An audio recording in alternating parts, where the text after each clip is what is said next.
Thyroid में body का 80% iodine पाया जाता है। ऐसे में जब शरीर में आयोडीन की कमी हो जाती है तब थायराइड ग्रंथि में सूजन आ जाती है।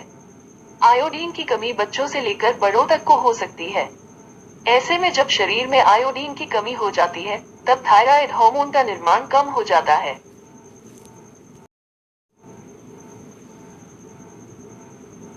थायराइड का शुरुआती लक्षण क्या है?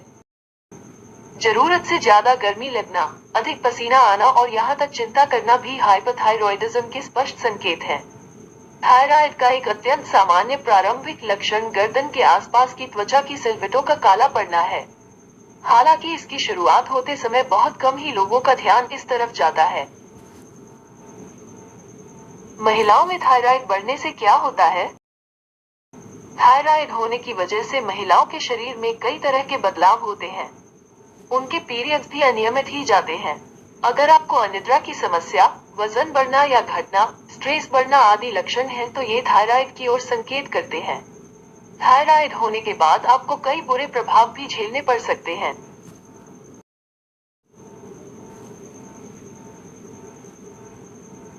थायराइड कितने दिनों में ठीक हो जाता है? एक दिन में ज्यादा तकलीफ नहीं होगी, लेकिन दूसरे दिन आपको सही समय पर सही डोज लेना बहुत ज्यादा जरूरी है। इसके साथ ही डॉक्टर यह कहते हैं कि कुछ लोग थायराइड की दवाई अल्टरनेट डेज में लेते हैं। थायराइड को जड़ से खत्म करने के लिए क्या करें?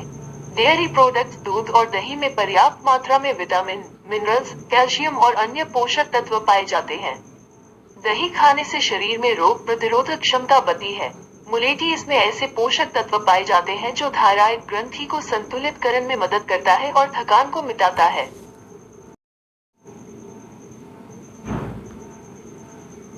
क्या थायराइड की दवा जीवन भर खानी पड़ती है? कभी भी दवाई लेना न भूलें क्योंकि थायराइड में दवाई न लेना आपके लिए जानलेवा साबित हो सकता है। इन रोगियों के जीवन में थायराइड की दवा महत्वपूर्ण भूमिका अदा करती है। दवाएं इनकी जीवनशैली का अभिन्न हिस्सा बन जाती हैं, लेकिन कई बार लोग रोज दवाई लेने में लापरवाही बरतने लगते हैं, जो सेहत के लिए बेहद हानिकारक है। थायराइड कितना खतरनाक है? थायराइड एक ग्रंथि होती है जो हमारे गले में आगे के हिस्से में मौजूद होती है। थायराइड कैंसर एक आम कैंसर नहीं है। इसके अधिकांश पैथोलॉजिकल प्रकारों में रोग निरोधी उपचार के बाद अच्छी सक्रियता और समग्र परिणाम होते हैं। यह तीसरी से चौथी स्टेज में काफी खतरनाक होता है। लिवर में सूजन होने से क्या दिक्कत होती है? तो लिवर में सूजन का सीधा हमारे पाचन तंत्र पर पड़ता है, जिसकी वजह से शरीर कमजोर होता जाता है और कई बीमारियों से घिर जाता है। लिवर की कोशिकाओं में बहुत ज्यादा फैट जमने से फैटी लिवर की समस्या हो जाती है, जिसे लिवर की सूजन भी कहते हैं। ये दो वजह से हो सकता है, अल्कोहलिक या फिर नॉन अल्कोहलिक। लीवर की सूजन कम करने के लिए क्या खाएं? लिवर की सूजन कम करने के लिए सुबह खाली पेट जीरा खाएं। इसी तरह ओमेगा 3 एसिड से भरपूर अखरोट लिवर की इस समस्या का कम करने में सहायक होता है। सुबह से लेकर रात तक के खाने का रूटीन तय करना जरूरी है। इससे वजन नियंत्रित करने के साथ ही डाइजेशन सही रखने में मदद मिलती है।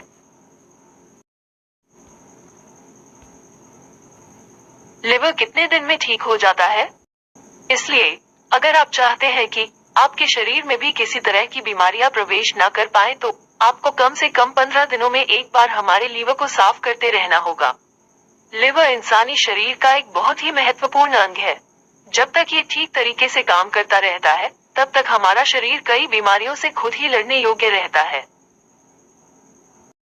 लिवर में सूजन की बीमारी का मुख्य कारण गलत तरीके से और समय पर न खाना भी है। भोजन को बिना अच्छी तरह चबाए निगलने, ज्यादा मात्रा में फास्ट फूड खाने, तेल, मिर्च, मसाला व चटपटी चीजों को खाने से लिवर पर असर पड़ता है। रात में भोजन करने, देर तक जगकर काम करने से भी लिवर में सूजन आ सकती है। लिवर में सूजन है तो क्या करना चाहिए? हल्दी औषधीय गुणों का भंडार है जो शरीर में मौजूद विषैले पदार्थों को बाहर निकालने में मदद कर सकती है। इसमें लिवर की सूजन को कम करने के गुण होते हैं। आप हल्दी को सब्जी में खाने के साथ पानी या दूध में मिलाकर भी पी सकते हैं। कॉफी में भारी मात्रा में क्लोरोजेनिक एसिड पाया जाता है, जो फैटी लिवर की समस्या को दूर करता है। लिवर की सफाई कैसे की जाती है? लिवर डिटॉक्स के लिए हल्दी का सेवन बढ़ा देना चाहिए। हल्दी लिवर डिटॉक्सिफिकेशन में काफी मदद करती है। हल्दी एंजाइम बूस्टर का काम करती है, जिससे भोजन के साथ पेट के अंदर गए टॉक्सिन को बाहर निकलने में मदद मिलती है। गर्म पानी के साथ नींबू लिवर डिटॉक्सिफिकेशन का काम करता है।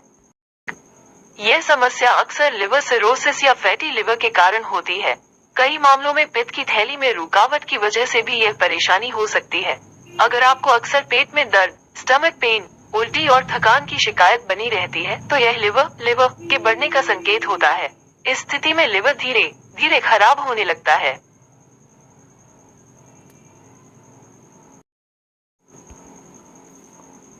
लिवर का दर्द कहाँ होता है? पेट में लगातार बना रहने वाला दर्द। वैसे तो पेट दर्द के कई कारण हो सकते हैं। हालांकि पेट के दाहिने हिस्से में पसलियों के ठीक नीचे लगातार दर्द बने रहने की समस्या को लिवर की गंभीर बीमारियों, विशेषकर लिवर डैमेज का संकेत माना जाता है।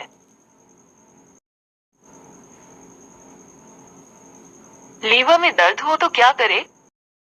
हल्के लिवर के दर्द का घर पर इलाज करना। उदाहरण के तौर पर ऐसा प्राकृतिक सप्लीमेंट लें जिस पर लिखा है कि वह लिवर की सेहत सुधारने में मदद करता है। इनमें शामिल हो सकते हैं मिल्क थिसल, डैनडेलियन रूट, डैंडेलायन रूट और शीज़नडारा, स्कित्सेंड्रा का मिश्रण तथा विटामिन बी, सी और ई। पीलिया में स्किन और आंखों के सफेद हिस्से का रंग पीला हो जाता है। यहाँ तक कि पेशाब भी गहरा पीला दिखाई देता है। ये लिवर खराब होने का साफ संकेत है। पीलिया तब होता है जब लीवर लाल रक्त कोशिकाओं को सही ढंग संचालित नहीं कर पाता है और इसकी वजह से बिलीरुबिन बन जाता है। यह तब हो सकता है जब कोलन की मांसपेशियां धीरे धीरे संक्रमित हो जाती हैं। इससे शरीर में पानी की कमी होती है और मल सूखने लगता है। जब रोगी को कब्ज होता है तो रोगी का मल बड़ी आंत तक पहुंचने से पहले ही कठोर हो जाता है और ये आंतों पर चिपक जाता है, जो कठोर होने के कारण बाहर नहीं निकल पाता है। पेट में कब्ज होने से कौन सी बीमारी होती है? कब्ज के कारण पाचन क्रिया बिगड़ जाती है। इसके अलावा सिरदर्द होना, गैस बनना, पेट में गैस बनना, भूख कम होना, कमजोरी महसूस होना और जी मिचलाना आदि समस्याएं उत्पन्न होती हैं। इसी तरह चेहरे पर मुहासे निकलना, काले दाग उत्पन्न होना, शौच के बाद भी ऐसा महसूस होना कि मानो पेट साफ नहीं हुआ हो। कब्ज से होने वाले नुकसान। कब्ज एक ऐसी स्थिति है जिसमें मल विष्ठा सख्त हो जाता है, मल विसर्जन में मुश्किल होती है या पाचन तंत्र में से बहुत धीरे से निकलता है। यह मल विसर्जन को नियमित रूप से कम कर सकता है और दर्द, भूख न लगना, बवासीर और त्वचा में दरार पड़ना या फटना जैसी समस्याएं पैदा कर सकता है। रात को सोने से पहले 1 चम्मच शहद को 1 गिलास पानी के साथ मिलाकर पिए। इसके नियमित सेवन से कब्ज की समस्या दूर हो जाती है। 3 सुबह उठकर प्रतिदिन खाली पेट 4 से 5 काजू उतने ही मुनक्का के साथ मिलाकर खाने से भी कब्ज की शिकायत समाप्त हो जाती है। इसके अलावा रात को सोने से पहले 6 से 7 मुनक्का खाने से भी कब्ज ठीक हो जाता है। अगर पेट साफ नहीं हो रहा हो तो क्या करना चाहिए? पेट साफ ना हो रहा हो तो क्या करें? पेट साफ नहीं होने पर आपको पर्याप्त मात्रा में पानी पीना चाहिए। अपनी डाइट में सुधार करना चाहिए और रोजाना सुबह या शाम को नियमित रूप से व्यायाम करना चाहिए। इन सबसे फायदा नहीं होने पर डॉक्टर से परामर्श करना चाहिए। कब्ज होने पर दूध को साधारण तौर पर नहीं पीना चाहिए, लेकिन कुछ ऐसी चीजें हैं जिनके साथ कब्ज में दूध का सेवन फायदेमंद साबित हो सकता है। डॉक्टर अबरार मुल्तानी के अनुसार 1 गिलास गर्म दूध में 2 चम्मच गुड़ मिलाकर खाने से कब्ज की समस्या दूर होती है। इसके अलावा आप 1 गिलास दूध में 2 सूखे अंजीर उबालकर खाएं। दही में अजवाइन मिलाकर पीने से कब्ज की शिकायत होगी दूर, साथ ही मिलेंगे कई सेहत लाभ। एक दही के रोजाना सेवन से शरीर की बीमारियों से लड़ने की क्षमता बढ़ती है। दही में अजवाइन मिलाकर पीने से कब्ज की शिकायत दूर होती है। गर्मी के मौसम में दही की छाछ या लस्सी पीने से पेट की गर्मी शांत होती है। रात को सोने से पहले 1 चम्मच शहद को 1 गिलास पानी के साथ मिलाकर पिए। इसके नियमित सेवन से कब्ज की समस्या दूर हो जाती है। 3 सुबह उठकर प्रतिदिन खाली पेट 4 से 5 काजू उतने ही मुनक्का के साथ मिलाकर खाने से भी कब्ज की शिकायत समाप्त हो जाती है। इसके अलावा रात को सोने से पहले 6 से 7 मुनक्का खाने से भी कब्ज ठीक हो जाता है। कब्ज होने का मुख्य कारण क्या है? यह तब हो सकता है जब कोलन की मांसपेशियां धीरे धीरे संक्रमित हो जाती हैं। इससे शरीर में पानी की कमी होती है और मल सूखने लगता है। जब रोगी को कब्ज होता है तो रोगी का मल बड़ी आंत तक पहुंचने से पहले ही कठोर हो जाता है और ये आंतों पर चिपक जाता है।